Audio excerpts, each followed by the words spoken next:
Que faire face à un narcissique? Ces personnes obsédées, incapables d'empathie et toujours prêtes à manipuler pour asseoir leur contrôle? Qu'il s'agisse d'un patron dominateur, d'un proche manipulateur, ou pire encore d'un partenaire toxique en couple, leur objectif est souvent de vous écraser, pour nourrir leur ego. Imaginez un instant. Et si, au lieu de subir leur jeu destructeur, vous pouviez transformer leurs attaques en opportunités de renforcement personnel? Les stoïciens possédaient cette arme secrète, non seulement pour survivre, mais pour rester debout et inébranlables au milieu des tempêtes. Il ne s'agit pas de riposter par la colère, mais de se doter d'une armure mentale, transformant la force stoïcienne en bouclier contre la négativité que les narcissiques propagent. Dans cette vidéo, je vais vous révéler 4 stratégies stoïciennes puissantes pour protéger votre esprit, préserver votre sérénité et désarmer l'influence des narcissiques, peu importe leur rôle dans votre vie.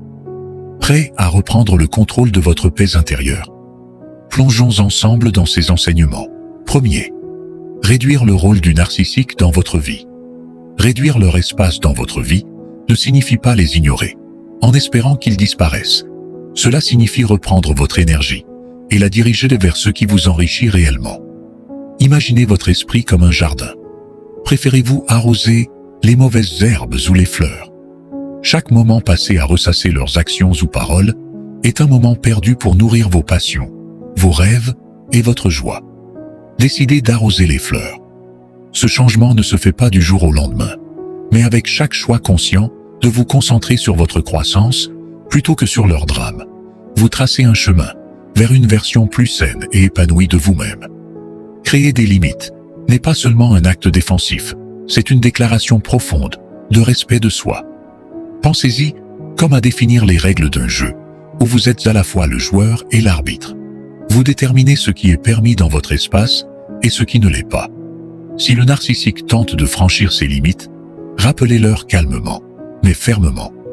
Il ne s'agit pas de confrontation, mais d'honorer votre bien-être. Parfois, cela signifie s'éloigner des situations qui vous épuisent, ou dire non plus souvent. Souvent, ce n'est pas de l'égoïsme, c'est une nécessité. Ce processus vous apprend, ainsi qu'à ceux qui vous entourent, que votre paix n'est pas négociable. Pensez-y.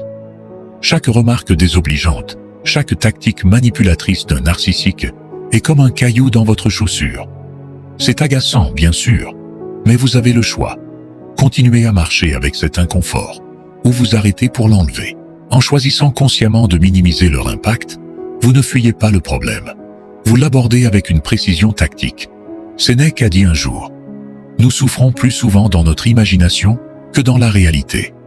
Cela nous rappelle que la détresse causée par un narcissique peut être amplifiée par nos peurs et nos attentes.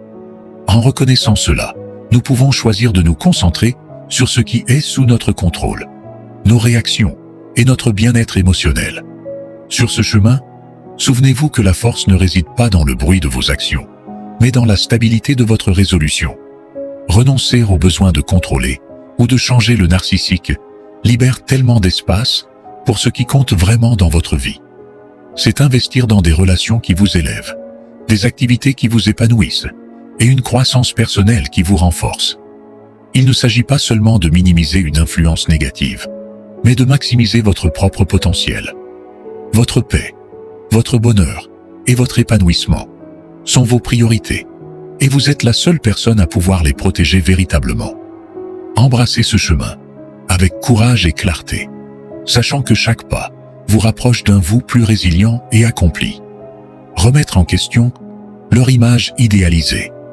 Gratter les couches d'une image de soi exagérée, en particulier celle d'un narcissique, exige une touche délicate. C'est un art subtil. Imaginez que vous êtes un détective, dans un monde où les questions sont vos outils les plus puissants. Vous n'êtes pas là pour accuser, mais pour découvrir la vérité. En posant simplement des questions comme « Comment es-tu arrivé à cette conclusion ?», vous faites plus que chercher des réponses. Vous les invitez à un moment d'introspection inattendu. Troisième, favoriser la croissance personnelle grâce à la thérapie. Faire face à un narcissique peut ressembler à un cycle interminable de tourments émotionnels. Cependant, le véritable changement ne réside pas dans la confrontation, mais dans un recentrage sur soi-même, là où se trouve votre véritable pouvoir.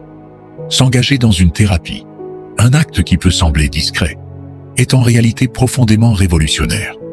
C'est une démarche courageuse pour explorer vos profondeurs, éclairer les zones sombres que vous avez longtemps évitées. La thérapie devient votre champ de bataille, non pour lutter contre quelqu'un d'autre, mais pour défendre votre paix intérieure. C'est là que vous apprenez que la quête de validation extérieure est une illusion, dans le désert du doute de soi. S'engager dans une thérapie, c'est comme ouvrir une porte secrète vers la croissance personnelle.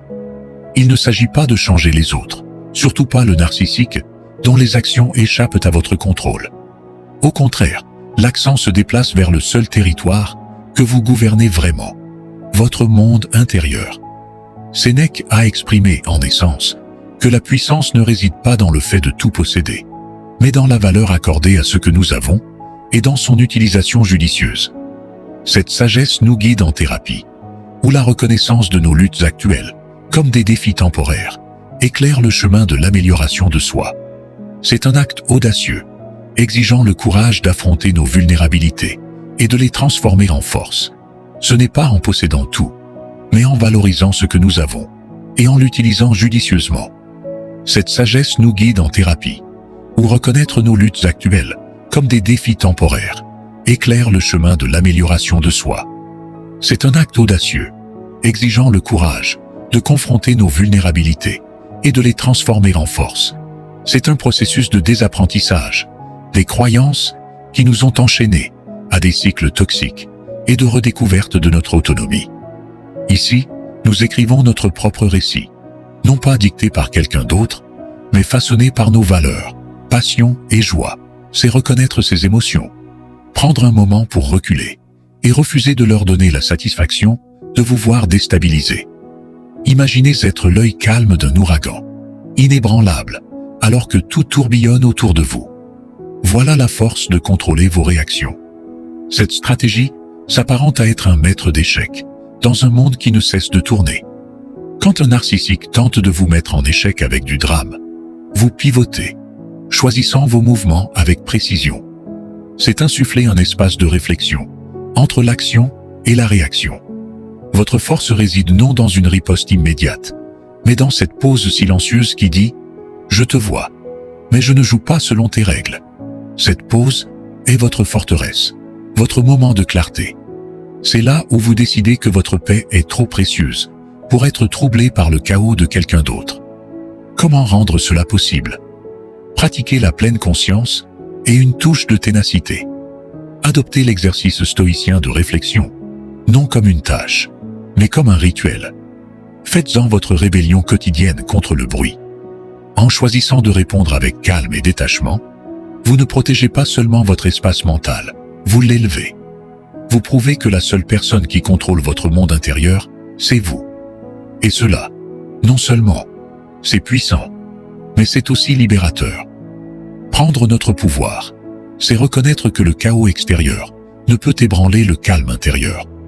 Aujourd'hui, nous avons exploré des tactiques qui non seulement vous aident à comprendre les mécanismes du narcissique, mais aussi vous arment de la résilience nécessaire pour contrer leurs tentatives de perturber votre paix. Tel un arbre enraciné, face à la tempête, vos racines sont profondes dans la conscience de soi, et la force, immuable, face au vent de la manipulation. Votre chemin vers la tranquillité, au milieu du tumulte, n'est pas seulement une question de survie, mais de prospérité. En appliquant ces principes, vous établissez les bases d'une vie où votre paix intérieure est non négociable, un témoignage de votre croissance et de votre sagesse. En réfléchissant à notre parcours aujourd'hui, souvenez-vous de porter ces leçons avec vous dans votre quotidien.